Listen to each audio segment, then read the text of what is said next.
Quiz. Papacheck ko na yung upload ko. Tapos mo na ba? Oo. Ito. Sige. Play mo nga.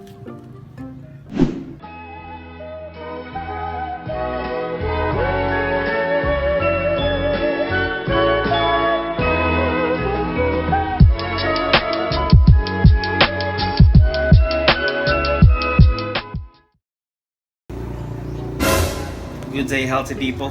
This is your cook, Wilbert Fish. Muli nagbabalik. Welcome to our quarantine cooking series or episodes where we teach you food or dishes na pwede mong ma-serve sa family mo and make your family to look better, feel better, and live longer. Okay. Today, may nakaprepare tayo na dish. Okay. Gagawa tayo or mag-bake tayo ng chicken, okay, whole chicken sa ating salad master roaster. Plus, gagawan ko kayo ng fresh, okay, at masarap na cucumber salad. Alright, so you guys excited? Let's go! Alright, let's get going. Okay, so umpisahan natin yung unang dish natin. Okay, yung ating baked chicken. Okay, this may salad master 4 quarts. Okay, dito ako nag-roast o nag-bake ng whole chicken kapag nagluluto ako. Kaya favorite ko yan at gamitin sa akin yan. Okay, but before tayo mag-roast o mag-bake ng chicken natin, okay, ayusin muna natin yung ating rub. Okay, para sa ingredients natin sa rub, gagamit tayo ng rosemary, ng thyme, ng paprika, salt, pepper. Okay? At lalagyan din natin ng buong o quartered na onion yung loob ng chicken natin. Plus, may lalagyan natin ng mga buong mga cloves ng garlic. Now, let's start yung rub natin. Okay? I have here mga 2 to 3 tablespoons of salt. Lagyan natin ng pepper. Sunod natin yung ating rosemary. Paprika, mga about 2 tablespoons. Thyme, mga 1 tablespoon. Haluin lang natin. At ito yung magkisilbing dry rub natin. Kakalat natin sa chicken. Dust na natin ngayon yung ating rub dun sa ating chicken. Gamit kayo ng medyo gentle pat technique. Wow. Now, nai-rub na natin yung dry ingredients natin sa mismong chicken natin. Okay. Stuff natin siya ng onions inside. Okay. 2 cloves of garlic. Onions ulit. Okay. Kung meron kayong butcher's twine o sinulid, okay, pwede na nyo naman yung itali, okay, para hindi nakabuka. But since medyo raw lang naman tayo ngayon at wala akong sinulid, hindi ko itatali.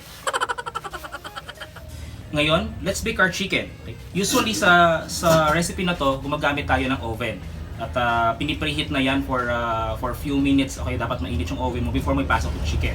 Okay, but dito, gagamit tayo stovetop lang, okay, using ating salad master 4 quarts. Okay. So, pasok natin yung ating chicken dito sa ating 4 quarts. Okay. So, makita ninyo, saktong-sakto yung whole chicken. Okay, kasyang-kasya. Yung natitirang rub ninyo, okay, ibalik nyo lang, okay, o i-toppings ito sa taas ng chicken. And ako, pag nag-bake, mas gusto kong may konting sauce yung aking chicken. Okay, so ngayon, maglalagay ako ng about 1 glass ng soda. Okay, pwede kahit anong brand.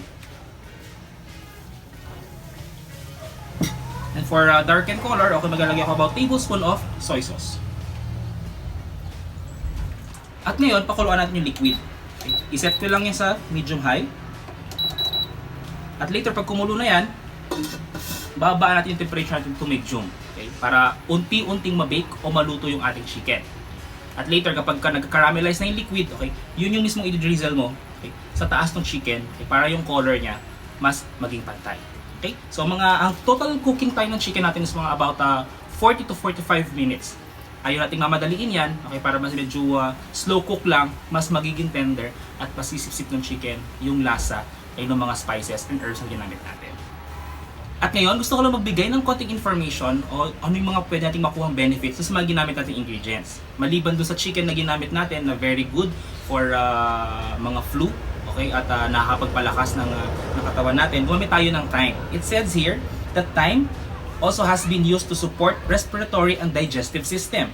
Okay?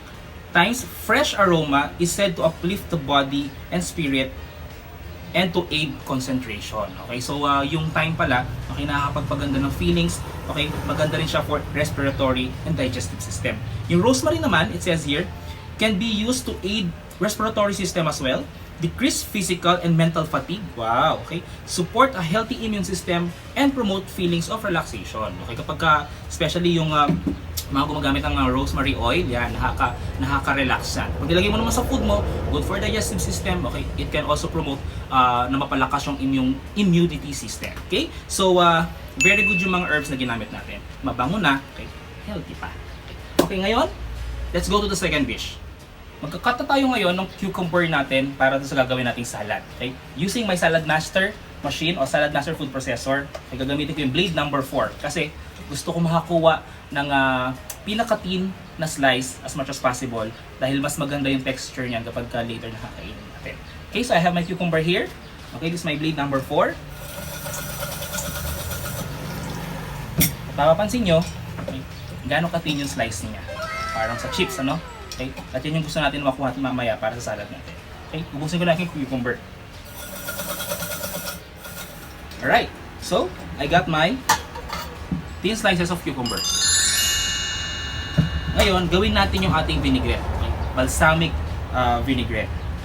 Pareho lang naman ng mga regular vinaigrette. Kaya lang yung gagamitin kong acid is balsamic vinegar. Kung wala kayong balsamic vinegar, it's okay. You can use your regular vinegar or yung apple cider vinegar. Okay?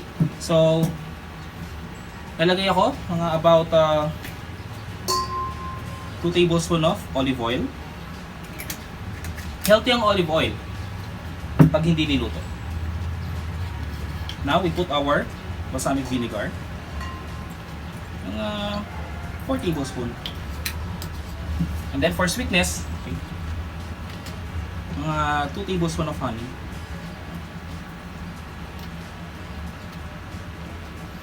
And para sa mas refreshing pa na finish, mag-squeeze lang ako ng konting-konting lemon. Dash of pepper. At lalagyan ko rin ng salt yan. Pero naiwan ko na sa loob. What? Okay. At nagbabalik na ako muli. Daladala ko yung aking salt dahil naiwan ko na. Okay, lagyan natin mga about teaspoon of salt. Haluin lang natin. At ngayon, na-incorporate ko na lahat yung ating ingredients. Okay. Pwede mo na siyang ilagay dun sa ating cut vegetables o yung ating cucumber. Then, gently toss. Kaya mo lang somehow ma-marinate o ma-absorb ng ating cucumber yung vinaigrette natin. Okay? You can serve it, okay, kaagad, or if you want, medyo pwede mo siyang i-chill ng konti sa ref, okay, at i-serve nyo na lang kapag kakain na. Habang chinichill natin yung ating salad, okay, gumamit tayo ng pipino doon. Okay? Gusto ko lang mag-cite ng konting benefits about sa cucumber. It says here, okay, it's high in nutrients. Cucumber are low in calories but high in many important vitamins and minerals. Okay? It contains antioxidants. It promotes hydration. Okay? It may aid weight loss. It may lower blood sugar. Okay? It could promote regularity and easy to add to your diet. Okay? And especially ngayong summer, okay, refreshing kapag kumakain tayo ng cucumber kasi ngayon nga nakaka-hydrate. Okay? Plus, marami siyang nutrients at para sa akin doon, take away ko is meron siyang antioxidant. Pampalakas, okay, laban sa mga kung ano ng mga bacteria and mga viruses. Okay. Ngayon, check natin yung ating chicken. Kumukulo na yung liquid. Lalagay ko lang siya sa medium fire, ng medium flame. Okay. Takpan ko siya ulit para unti-unti na siyang mabake. Okay. At later, magka-caramelize na yung liquid niya. I-drizzle natin sa taas ng chicken para yung color at saka yung flavor, okay, ma-absorb din nung skin niya. Okay, so 30 minutes have passed. Check natin yung ating chicken. Okay, so you can see, no, kumonti na yung liquid niya, so ibig sabihin nag-reduce na. Okay, and medyo nagpipiken na. What I'm gonna do now, okay, tilt ko lang ng konti yung pan ko. Okay, then i-drizzle ko yung liquid natin. Okay, para yung color niya, mas lalong maging pantay. So I think okay na to. Okay. Gagawin ko is tatapan ko lang muna siya rito ng naka-open ng konti, okay? Na-crack open. And then, let it chill, okay?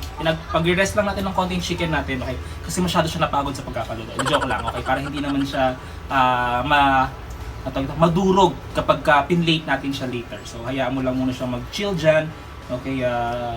Mag-relax siya dun sa sauce niya. Okay, later, lalagyan siya sa plate. Okay, now, let's go plate. Kinuha ko na sa chiller yung aking salad. Ngayon, lagay natin siya sa plate niya. Okay? So, last na toss na lang natin sa ating salad. Then, let's put a good amount dun sa ating bowl. Drizzle lang tayo ng konti nung natitira nating vinaigrette. And then, lemon wedge on the side. And there you have it, our cucumber salad with balsamic vinaigrette.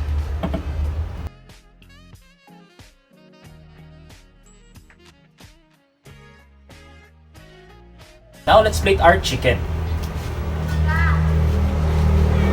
Yan, chicken natin, nakapag-chill na siya. So, ngayon, kunin natin siya and ilagay natin sa ating plate. Yun.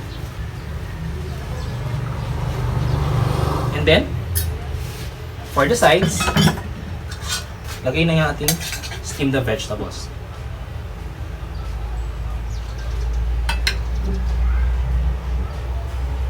And there you have it, our baked chicken, okay, with steamed vegetables on side.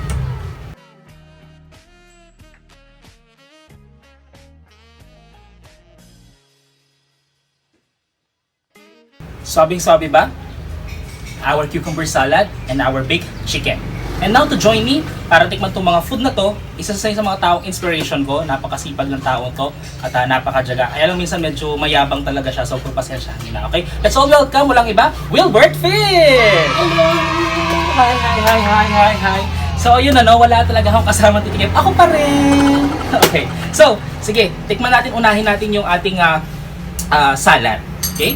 So, cucumber. Ipapawad ko ng konti ito sa vinaigrette natin.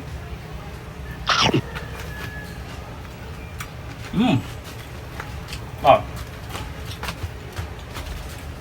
Preskong-presko yung lasa ng cucumber. Tama-tama yung sweetness from the honey doon sa ating vinaigrette. And the acidity of balsamic vinegar. Perfect. But also, pwede mo rin gawin to sa lemon, or with your lime, or with your mga apple cider vinegar. Pwede nyo gamitin. But ito, ayos na rin. Alright? That one's good. Now, let's check yung chicken natin.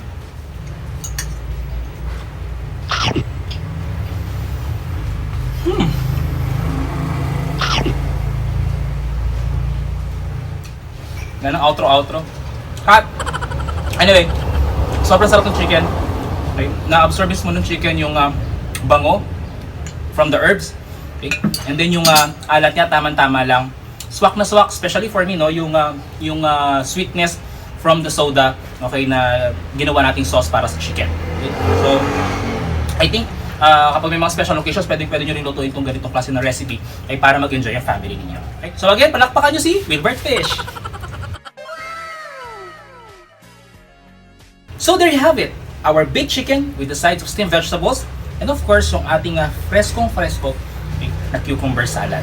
I hope nag-enjoy kayo at marami kinututunan sa episode na to. Okay? Samahan nyo ulit ako sa mga upcoming pa na mga series natin.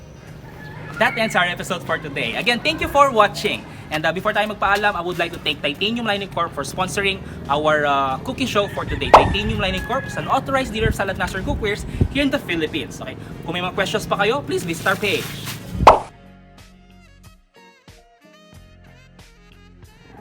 Or you even contact me.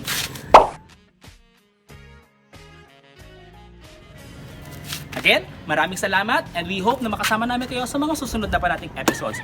And para sa lahat, a gentle reminder, please stay safe, stay healthy, and stay happy. At lagi namin sinasabi with Salad Master, we change life. Peace! Check it out! Ay, ayos na to boy, upload mo na. Na-upload ko na. Upload mo na, bilis naman. Oo, syempre ako pa. Kapanood na nga nila eh. Galing-galing naman.